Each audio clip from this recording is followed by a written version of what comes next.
दिलवा चाबा चाबा उनका चाबा चाबा दिलवा चाबा चाबा उनका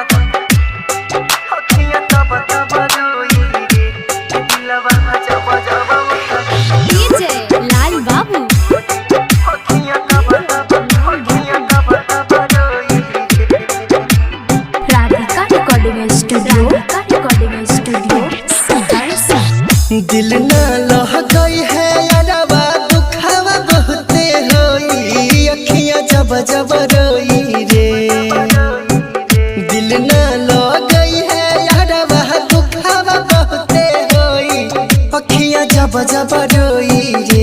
कि अखियां जब जब रोई रे कि दिलवा जब जब ओकर के टोही अखियां तब तब रोई रे कि दिलवा जब जब ओकर के टोही अखियां तब तब रोई रे राधिका रिकॉर्डिंग स्टूडियो सहरसा। दिलवा जब जब ओकर जब जब दिलवा जब जब ओकर डीजे लाल बाबू दिलवा जब जब ओकर के टोही अखियां तब तब रोई रे छीनली हिंदिया तोहर आई नहीं चैन रे ओकरा बिना जिंदगी तोहर हो जाई बेचैन रे हाँ हाँ छीनली हिंदिया तोहर आई नहीं चैन रे ओकरा बिना जिंदगी तोहर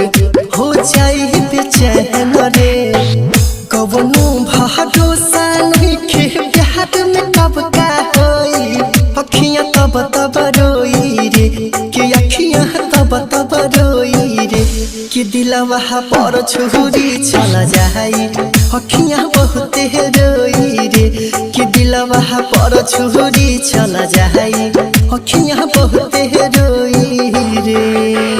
राधिका रिकॉर्डिंग स्टूडियो सहरसा। दिलवा चाबा चाबा उनका चाबा चाबा दिलवा चाबा चाबा उनका डीजे लाल बाबू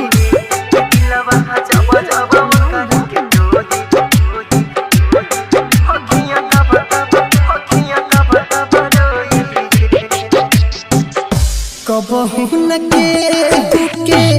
प्यार भइल पूरा प्यार के पहिला अक्षर होला अधूरा सुन भाई कबहू न के प्यार भइल पूरा प्यार के पहिला अक्षर होला अधूरा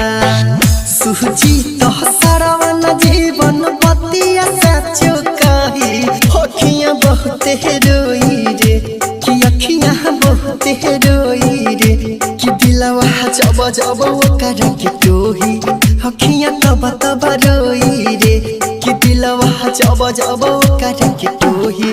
अखियां तब तब रोई रे कि दिलवा जब जब ओकर के टोही अखियां तब तब रोई रे।